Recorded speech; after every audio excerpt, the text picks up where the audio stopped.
Hi everyone, you are listening to Tastemade's Gratuity. I am your host, Darin. If you want to get in touch or share your story or share any charities that you're involved with or just talk to someone, please get in touch. In the description below, there's some more information where you can reach out. On this episode, we are so excited to be joined by our dear friend, Chef Royce Burke, owner and operator of Secret Lasagna in Los Angeles. He has been a community cheerleader for as long as I've known him, and he's really turned it up in the last few weeks, being a megaphone and a mouthpiece for the LA food community and the national scene at large. We would be lost without him. He shares his thoughts on the immediate and long-term effects of the restaurant industry going through this pandemic and how people can get involved with support. Please note that this show was previously recorded for Snacky Tunes, and we appreciate Heritage Radio Network for allowing us to re-air it. One note, this was recorded on Tuesday, March 17th, so if there are any developments that have occurred since this recording and they render this recording at a date, we appreciate your understanding. When possible, our guests will join us for a video chat, but thank you to Royce Burke for graciously joining us remotely for a call-in during his busy schedule.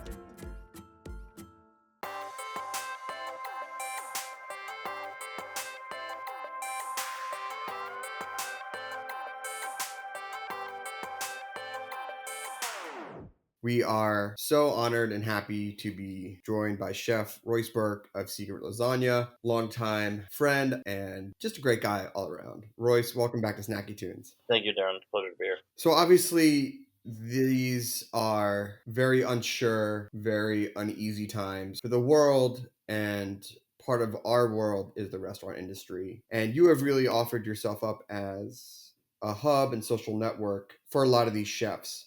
What are people sharing, and what has been the most surprising part of the type of conversations you're having with these chefs and people in the industry? I mean, and it's less of it feels like less of offering yourself up as a hub and more just like everyone in your family is freaking out and trying to figure out how to handle the way we all make a living kind of imploding by the second. It's tough because it's when you put it an industry like this where the restaurant model is already so challenging and has just continually gotten more challenging, and then just put it under a stress test like this, you really see who actually cares about their employees, who doesn't. It's been very telling. It's been kind of shocking to see just how varied the reaction is. It's been inspiring as hell to see people really step up and try and find ways to take care of their people, to keep feeding people. That's been the most amazing. And also just people, like I'm going to probably come back to this a lot, but like one of the best examples being set right now is the Rustic Canyon restaurant family and the way they've been handling this and making sure they're taking care of their people at the same time. Jeremy Fox, one of the most, him and Joseph Centeno, just some of the things that I've seen them share as two people that I really respect so much, and sharing,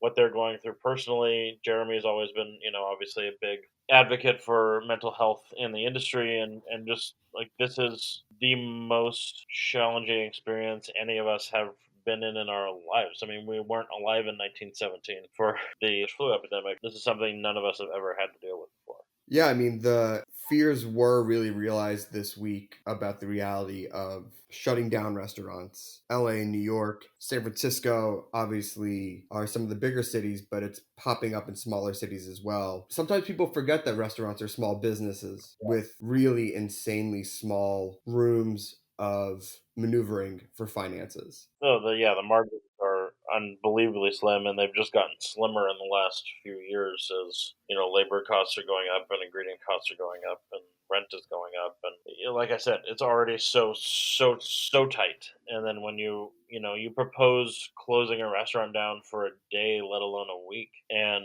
Mm-hmm. just people don't know how they're going to come back from it. They want to be responsible, but it's also not an option. Like you operate, offset a week. So this week's sales, which are non-existent now, we're supposed to pay last week's payroll. Right. It seems that delivery and takeout is a band-aid, and that while it is a shift that some people might be able to excel at, it's not going to be a long-term solution. It's not going to be a long-term solution for these restaurants. And I mean, there are examples of people who are really trying to do it correctly. Like a lot of people are just shifting to trying to deliver their current menu, which just doesn't work for a lot of restaurants. Their menus don't translate well to delivery. But again, at the Rustic Canyon group, like they just basically took 2 days and were like, okay, now we're only introducing things that are going to sell, that are going to travel well for delivery. We're going to start selling items from the larder so you can make your own dishes at home, etc. It's just trying to actually think through the process. I mean, it's a short-term band-aid for most of these restaurants, and I don't know how long a lot of them will continue to do it. I think a lot of people this week are probably going to be afraid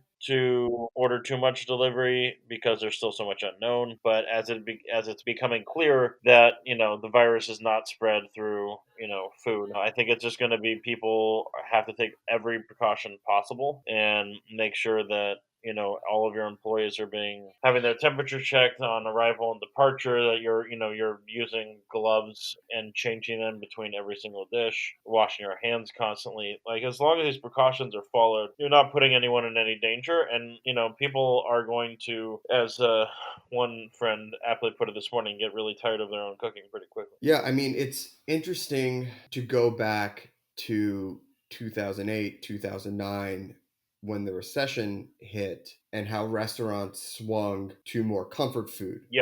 You saw the rise of the burger, you saw fried chicken, and they were seen as a place for people to have a little bit of refuge, a little bit of respite from the world that was slowly falling apart because of an economic collapse. But now you're seeing a flip with restaurateurs or restaurants being pointed at with fingers of saying you're the cause, or your place of business is what's spreading disease. And while not untrue to some point, where we need to create social distancing, that has to take a mental toll on these people who have entered what is essentially a business of service.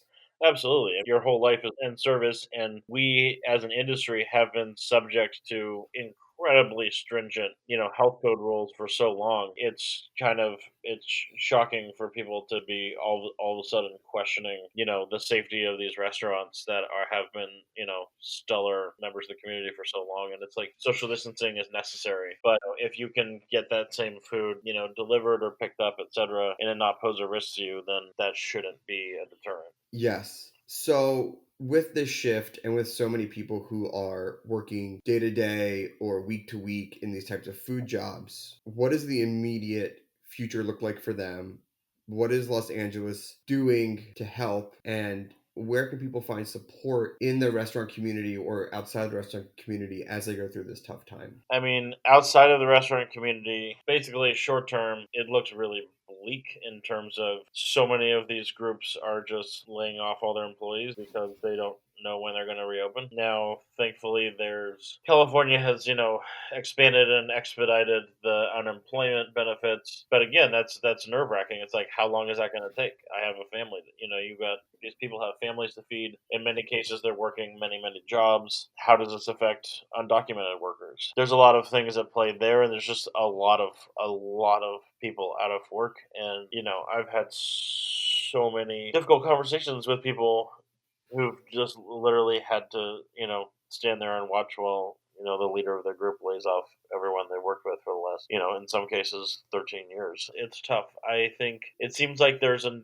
couple of groups that are putting together ways to help industry workers. There's similar to like a bond measure that a group out of New York, I think, started, where basically they're selling cash value vouchers for restaurants that are part of it and then contributing that to workers. For me personally, like the only thing I know I can do is as all this starts shaking out, and I know that this is a longer haul thing and there will be a need for food production and takeout and delivery, and I'm working on putting together something that's just geared exclusively, using the secret lasagna format, just exclusively towards delivery and takeout, just to start hiring people. There's so many kitchens that are closed all around the city, and it's just it feels like every time my phone vibrates, it's another person who is out of work or needs a job, and they're just like, I don't know what to do. I'm telling everyone to talk to their landlords. Obviously, there's a moratorium on residential evictions, and they're working on commercial. But landlords are going to have to. It's going to be a hit for them, but they're going to have to work with people because What are they going to do? They can't evict every restaurant. Even if you couldn't, you don't want to just end up with no tenants. Like, no one's going to be able to pay the rent. Well, no one's going to be able to come back in to fill those spots. I think that's the biggest issue, is that what we've seen the last few years of these revolving restaurants where I take over this place, you leave that place, I come into this place, there's no one lining up. No. The White House and the government have been pushing through or talking about a $850 billion package. Yeah. And it was good to hear that restaurants were mentioned as part of this aid package. Now, the focus may have been on franchisees for fast foods, but they were still talking about restaurants nonetheless, Yeah. or people that have businesses with less than 500 employees. What do you think is going to happen, or how are people going to best go about getting money or getting support with the government and working hand in hand with them? Because you're seeing people like Kwame from Kith and Kin saying, please shut us down officially. Please give us guidelines. What would you like to see the government do? How would you like to see restaurants work together? Is there a way to formalize this so it's not just trying to get a little bit of money here from a bond group or trying to get just some personal worker aid? What's an ideal scenario for you? I mean, obviously, I think it is going to be incredibly necessary for the government to figure something out to help, especially restaurants. I mean, this is small business in the U.S. approximately accounts for like 48 or 49% of the workforce. That's the sector that's being hardest hit, and especially obviously, and for the purpose of this conversation, restaurants. It's hard to know how that's going to work because everything seems to always be encumbered by so much red tape. I think, it is going to be absolutely necessary. I don't know. I have no idea what that looks like. I think it is going to have to be some form of bailout, and for lack of a better expression, to help these restaurants open back up, because there's so many places that, especially mom and pops, that if they close down, like, they don't have the economic wherewithal to reopen. Maybe there's going to be, maybe that's something where the government works with large, restaurant wholesalers like West Central and Cisco, et cetera, to form some sort of guaranteed, program, a loan program or something to get people back on their feet with cost of goods. But the problem with all of that is it's just deferring a big balloon, and you just lost a bunch of revenue. It's like I was just on the phone with someone earlier from the DoorDash corporate, and like their issue with how Grubhub is, like, they're trying to figure out an actual solution that makes sense for their restaurants, but like Grubhub is rolling out this huge thing and promoting it as restaurants are going to be paying commission fees for delivery and takeout, but the language is actually they're deferring it. So Yeah. once it's all over, now the restaurants are saddled with this huge amount of commission they have to pay back. And I'm, hate to break it to you, but the margin barely allows for a restaurant to be profitable as it is. Yeah. Especially with someone taking a giant chunk out. Yeah, exactly. There is no giant chunk. If you're operating and whoever you're having handle your, taxes or something forgets to pay your sales tax, and then you get a phone call, and you don't have that sitting in the account. Restaurants are really a big part of the conversation of what's going on now, especially even more so than what we saw during the economic recession of 2008. And I think part of that has to do with restaurant and food culture's mainstream and popular rise, and also the use of social media across the board. And chefs have really been using social media to not just address their own workers, but to talk to the government and things like that. You have David Chang, Jessica Kozlow, obviously you. And why do you think that it's been really important for chefs to get on social media to really talk about what's going on? And how is it helping the situation? So to start at the beginning of that point, I think, yes, the restaurant industry and food culture has become much more a part of mainstream culture, and more important to most people. And so it's on everyone's minds a lot. But also, like, 2008 was really hard on restaurants, obviously, but they weren't being Mm-hmm. forced to shut down. If you could still sell food, you could still sell food. And I think now we're looking at a world where, in order to preserve public health, we have to close the restaurants. Bobby Stuckey of Frasco Food and Wine and a number of other restaurants in his group was just talking about this earlier, where they're supportive of the decision to shut them down, but now the insurance that they've been all paying into for all of this time is, come to find out, back in 2006 they submitted those insurance companies made a change in their regulations or their rules that does not cover closure for reasons of a virus, etc. Now they're standing there trying to figure, basically again, just asking the government we have to be helped. We have no room for error. We have no room to reopen if there is no benefit. And in terms of chefs on social media, I think it's incredibly helpful, especially now that chefs have more of a voice and there's more presence, and like even interacting with my followers. It's the people from all walks of life, and it's just helpful for people to know what is going on and how restaurants are handling it, how the people that they look up to are handling it on every front. I mentioned Jeremy Fox earlier, just being honest about how he's dealing with the hardest time in his career, which is saying a lot because that man has been through some and He's been through some. yeah, and this is now the hardest time in his career, and he's dealing with, I've got to stay present and be that person for your restaurant family, for the people who work for you, but you're also just dealing with, like, this is such a shock to the system. And so it's like I've just been focusing on what I can do and what projects I can move forward and how I can help, because otherwise it's so easy to just become numbed and depressed, because it's just like a constant wave of terrible news, and every time it feels like you're readjusting for whatever announcements, especially on Sunday and Monday, but like just readjusting every 15 minutes. Like I changed a business plan, probably 7 times in the course of an hour. This is constantly changing, and you're trying to figure out how to deal with it, and it's nerve wracking because you don't want to do something and then have the government say no, you can't do that. But we have to do what we got to do. I think it is really really helpful. I think people, especially people with the kind of weight that David Chang and Daniel Blute, or some of the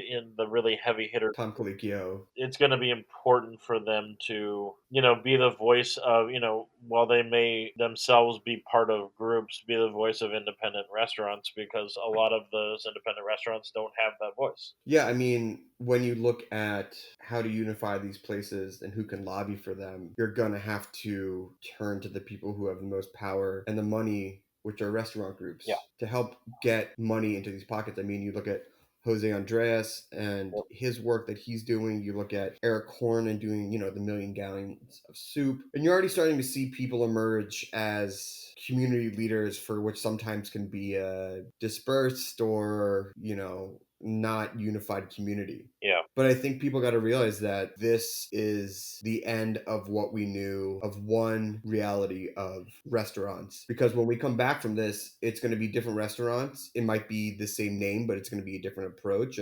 Yeah. And people are going to have to understand that we're entering into a new type of business. It's a new era. This model for restaurants hasn't worked in a long time. Right. And this is just, people are not going to reopen the same way if they do at all. You've got to be more adaptable and more, especially for people outside of a group. You have to be able to figure out how to actually make this business work. And if you can't, then as much as we all want to feed people, everyone has to eat too. And I think, again, we keep coming back to the groups and some of the people who are doing big things in different ways, but especially the people who've been most inspiring to me on the ground level in Los Angeles are the people who are, they're not doing big splashy things. They're just really focusing. I've been in constant contact with a close friend who's the communications director for the Rustic Canyon Group. And that is, at least in terms of all the people I've been talking to, which is a lot, the only group that in all of their decisions is putting their ongoing well-being and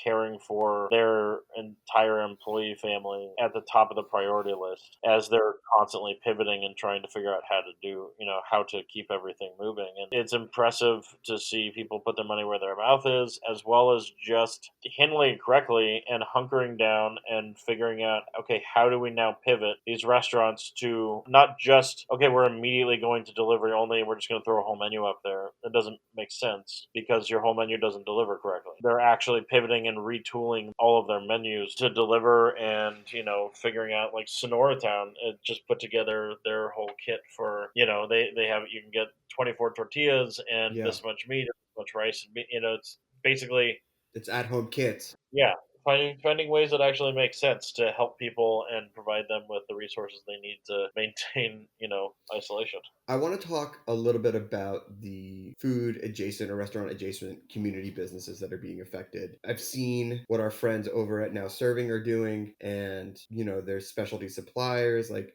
Regalis Foods out of New York, and then also places like the local farmers market, which in many ways are the lifeblood of ingredients and produce for these restaurants in LA. Can you talk a little bit about how these businesses are going to be affected, how you can support them, and what the future looks like for these types of independently owned businesses? Like the farmers markets, I'm really grateful that they're still being considered a necessary business, and that they're going to continue running. I think it is super vital for people to continue being able to get the ingredients, both restaurants and consumers. And it's just good to get outside. I was at the market on Sunday in Hollywood, and farmers markets for chefs are like family reunions, and you're just always walking around hugging people. So it was an interesting, just bumping elbows literally with, Samaristi, and ran into Ellen Bennett as well, of Helene Bennett. And it's just, seeing everyone was just trying to, talk about their at a Right. distance and figure out what they're doing and get their produce and get stuff for their families. It's important that places like that continue to remain in business. Now Serving obviously is the literal hub of this Hmm. community. It's where I go when I'm stressed out. And, they're making the decision, which they should.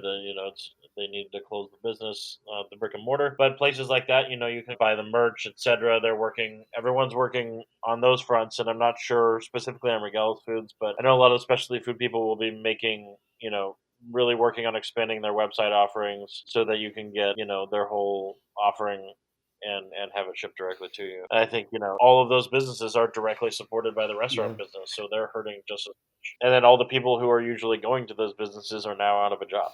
Yeah. So there's just so much. I think it's, hopefully getting the message that all the restaurants, the offshoot businesses, the surrounding business, etc., all need consumer support more than ever. There's, a lot of consumers who are still going to have paychecks or have the, financial ability to ride this out. Keep supporting, keep getting takeout and delivery, buy stuff for your larder from Birdie G's, get just buy books, buy cookbooks online and cook stuff for yourself, buy merch, buy gift card. I've been seeing your idea. I'm sure you're running out of I mean, I'm out of closet room. space, but I'll put it in the garage. I'll keep buying hats and shirts and things like that. I want to shift a little bit to your own personal kitchen and the conversation of people cooking at home, because that's what a lot of people are going to be looking Yeah. to now. I was at the supermarket last Thursday. I was at the supermarket today, and last Thursday was scary, and today was a little less scary because there's still food on the shelves. There are tireless people working in both the large chain supermarkets, and as we're blessed in LA to have a lot of local Mexican supermarkets, Korean supermarkets, Japanese Absolutely. supermarkets, so there's food. Supply chain is good for now, and hopefully it's going to stay that way. Every indication shows that. But as people move into shelter at home, what advice can you give to people in stocking their pantry if they're going to be at home for a couple of weeks? Because bananas, apples, produce, that'll last for a little bit, but maybe you can't go out and run and get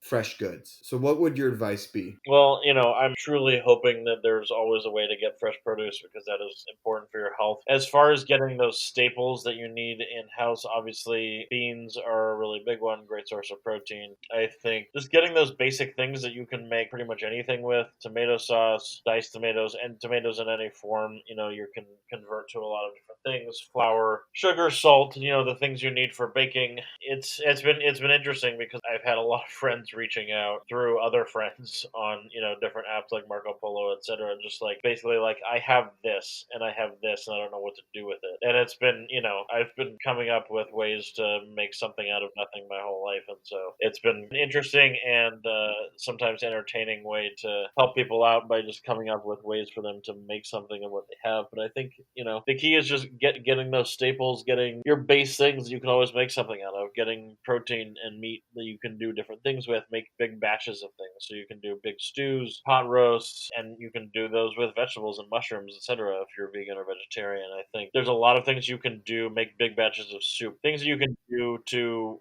set yourself up you can make a week's worth of meals in a day, and stock that freezer, stock the refrigerator, etc., and just set yourself up so you have some things that are just ready to go for ease of use and make your life a little bit easier. I think it's just all about getting those basics. And what have you been cooking yourself? What have you been making that has, I mean, look, I can only speak for my daily normal routine, Yeah. that getting in the kitchen and cooking something is a way to have control and to calm the day down Yes. and to give myself a little bit of respite from like the craziness. And so what are Yeah. you cooking? What would you recommend? Because not everyone has made stews or tomato sauces before. Like, what's something that's easy or approachable, recipe inspiration, or any resources that people could go to when they get in the kitchen? Yesterday, a friend who's staying here was asking, she wanted to make a turkey burger, and I was like, well, let me just make it, and I just seared the turkey burgers in a pan with some olive oil and salt and cumin, and just started raiding the spice cabinet and seeing what makes sense. A little bit of rosemary and parsley, and then mix in some canned Great Northern beans, some citrus, a dash of fish sauce, a couple of things, and some celery for some texture. Like simple things like that you can just throw together are always great. My comfort foods are always the casseroles that my mom used to make growing up when we had very little, which are always so much fun. I mean, one of my all-time favorites is called, I think, chicken devon, and it's you just make rice and then you serve the dish over a bed of rice, but you take chicken, whether you have a roast chicken or rotisserie chicken or just chicken breasts, you sear in the oven with some salt and pepper and olive oil, shred them, put a layer of chicken down, put some broccoli that's just lightly steamed in, and then I think you mix a can of cream of chicken soup and like a cup of mayo, a Mm, couple tablespoons of cream, and some lemon juice, and then spread that over the top and cover with breadcrumbs and bake it half an hour. I love it. It's just one of those like American home cooking classics that may not sound appetizing, but is absolutely freaking delicious. No, no. My mom has a chicken recipe that is chicken with Lipton onion soup, apricot preserves, and French dressing. And you bake it Dear and you serve it over white rice. God. That's fantastic. Yeah, it reminds me of like a chicken and wine dish that my mom used to make. There's so many of those. It's like you can make the dish on the back of Lipton onion soup pack. It's great. I really appreciate you taking the time to talk with us. And while it is a very serious and heavy and confusing time, is there a silver lining? Like when we come out this on the other side, do you think that we will see some industry changes? Do we think we will see some rise in new communities? What do you think is one or two positives that we can at least hold on to as we go through this tough time together? There are absolutely positives. I think, it's important in the middle of, everything. It's like you have to focus on the positives and you have to focus on where we're going. There are obviously grim realities and that's not going to change. I think the industry it's going to have to change. I think there will be mainstays, obviously in the fine dining world that will continue more or less along the same trajectory, but I think that middle ground that we've talked about before that's always been consistently for the last several years has just been terrible and becoming really, really, really hard to make a living in. It's going to change, and I don't know exactly what it's going to look like. I'm focusing on trying to create things that are, create concepts that are affordable, that deliver very well, and it's tough. You're trying to find ways to create as many jobs as possible while keeping labor costs low, and I think the silver lining in my mind is that it's going to force nobody wanted to like take the step back and actually change the way we do business. That's going to force our hand, and we're going to have to figure it out, and it's going to be I'm sure somewhat painful, but it's necessary. And I think on the world stage, I think it's going to force, whether or not you believe in universal healthcare, et cetera, it's going to force us to consider the fact that with, pandemics like this, people have to have access to better healthcare. Otherwise, that's the only way to curtail these things.